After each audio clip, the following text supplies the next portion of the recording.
Good morning. I want to talk about kingdom restoration. I want to tell the story of this kingdom restoration. Starts in Genesis. Here's what happens. We have this unemployed cherub. A cherub is an angel. The unemployed cherub that I'm speaking about was once called Lucifer. Was a beautiful, beautiful angel created by God Himself. And how did he become unemployed? Well, Ezekiel 28, Isaiah 14 tells us this.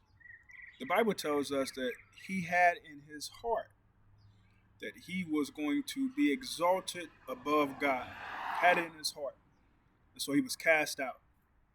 So in the first chapter of Genesis, when we are getting the creation story, please keep in mind that Satan or Diablos or the devil. This is what he became when he became kicked out. Prior to that, he was known as Lucifer, light bearer. This unemployed cherub who has now been kicked out, he's already here on earth. So it's formless, it's void, there's chaos, and he's already in the midst of that. That's a message. That's where Satan likes to be, in the middle of chaos. God says that he did not create the earth not to be uninhabited. He created it to be inhabited. In fact, it was his plan that he wanted to extend heaven on earth. And here's what he needed. He needed man to have dominion, to represent him. This is why man was made in his image, in his likeness, so that man could be upon the earth to represent him, to extend that government, to bring heaven's government to earth. So now we find that in Genesis, the second chapter, we're in the second chapter now, this enemy, Satan, this adversary, Diablo, slanderer, accuser, um, he makes himself enters a snake and interjects himself into the life of Adam and Eve to do what? To deceive. John 8 and 44, when it's describing the devil, it says that he is the father of lies. He cannot tell the truth. So there's no surprise that we find him in this garden moment and he is deceiving. Now, remember that I said that God gave Adam dominion. Dominion means rulership, governorship, management. Adam was entrusted with heaven's government. When he was deceived, this slanderer, this accuser, this unemployed cherub, he illegally now possessed that rulership. And so then, because he possessed that rulership, there's no surprise that now throughout Genesis, what we're seeing is this continuous cycle of sin, this continuous cycle of deception.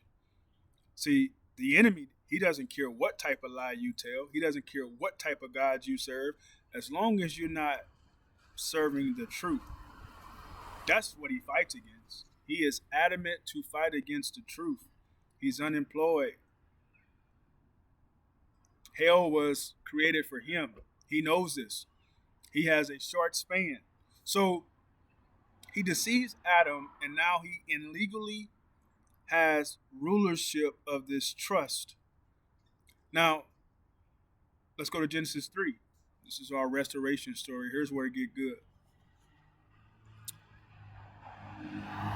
Our loving God, although it seems like you say that he punished Adam and Eve and he threw them out the garden, the first thing that he did was he created this new ritual law. He covered Adam and Eve in a sacrifice of blood by taking the trees that they had hid themselves in shame. He takes that away.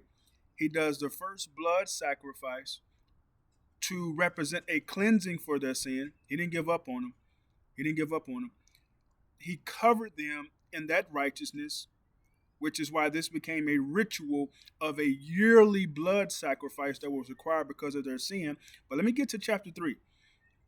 Here's what we find that he gives out the consequences. And I want to focus simply on this restoration story with this message. I want to focus on Genesis 3 and 15. Let's focus on what he tells Satan. Here's what he says. Please catch this because you may have read this verse several times. I want to pull out some stuff for you. He says that this is a prophetic message. It tells us what was lost when you read this message in the 15th verse. Here's what was lost. Adam did not fall from heaven.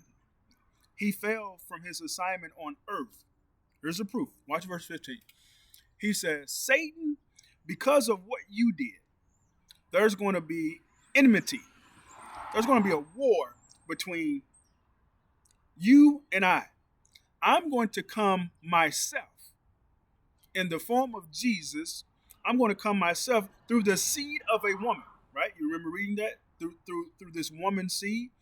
The same woman that you deceived, Satan, I'm going to use a woman, and by her seed, a son. A son is going to crush your head. It's going to be my offspring against your offspring. My kingdom against this kingdom that you have set up, this kingdom of darkness. Jesus came to restore the kingdom that was on earth. See verse 15 in Genesis 3. I want you to catch this. Watch what he says. He says, my seed, he's speaking about Jesus. This is a prophetic message. My seed will crush your head. What does he mean by that? Head represents authority. Head represents rulership. Again, a kingdom was here. It was lost. I'm going to crush your kingdom so that I can bring heaven's kingdom back to earth by way of my son. Now, in the great gospel message, and I know that many of you have heard it many times, Jesus came and died for our sins that we may have eternal life. That is great. And we could be forever with the Father, but that's not the end. See, Luke 4 and 43 tells me that Jesus was sent to preach the gospel of the kingdom. That message is so important because it's telling you this. Part of God's fulfillment plan, part of the restoration was to restore the kingdom. Verse 15 lets you know this. My offspring against your offspring. Those in my kingdom versus yours. Now watch this, and then I'll end on this. I took you to Genesis, the first chapter, Genesis, second chapter. We're talking about Genesis 3. Now I want to skip. I want to go to the prophet Isaiah. Isaiah, the 9th chapter, verses 6 and 7. I keep telling you this thing is about a government. So then watch what these verses say. The Bible says in Isaiah 9 that Jesus, that's what he's talking about. He says that he is coming and he has upon his shoulders a government. His name shall be called Mighty God, Everlasting Father, Prince of Peace, Wonderful Counselor. That's this king that's coming with a government on his shoulder. I told you that Jesus came to restore the kingdom. He's bringing that government back. Now here's the next things that we find in the next verse 7. I like this. He says, of this government, it will forever increase. There will be no end. Now watch this part. This is the part I like. It says, the zeal of the Lord will do this. The zeal of the Lord. What does he mean by that? He's saying this, that God is making it is his mission, his priority, that this government will increase. And any or everything that gets in his way, he will destroy it. To his kingdom, there will be no end. I want to walk you through that so you know this. Bringing the kingdom of heaven to earth is his priority. He tells us in that verse, nothing will stop it. So Satan was forewarned when he first did what he did. He knew what was coming. You're not winning this. That's why He tries to tempt Jesus in the wilderness because that same kingdom that he illegally possessed from Adam through deception by deceiving Adam and Eve, he tried to do the same thing to Jesus, but no. That's why Jesus, who came, who was perfect and knew no sin, you saw what he did as an example. He quoted scripture back. But here's what I want you to know. This was prophesied first in Genesis 3 and 15. He's going to stump your head. This is our God. This is our mighty God telling us that we win this thing, folks. We win this thing. I don't care how it looks right now. I don't care what religion is doing. He came to bring a government. I don't care how many religions there are right now. I don't care what the level of confusion is. I don't care who the enemy is trying to deceive. We win. So what's our job now? Our job is to transition our minds to understand that we're underneath a government. We have the benefits of a government. In the government system we own, let me give you this. It's the whole reason why Jesus said that my yoke is easy and my burden is light. What's he talking about? He's talking about a government. That verse in Matthew references the same thing that he tells us in Isaiah 9. The government was on his shoulders. When something's on your shoulders, it's yoked. So he came carrying a government. The government that we under, ladies and gentlemen, we serve a king. He has absolute power. We get no say so. But when we seek him first and live in his righteousness, we enjoy the benefits of his kingdom. In other words, everything that we need is taken care of. That's why he says in that prayer, only ask for what you need for today. Don't worry about tomorrow. I take care of everything. The kingdom restoration message. I just gave you a glimpse. There's so many more other verses. I want you to be blessed with that. Meditate on that. Jesus came to save those which was lost.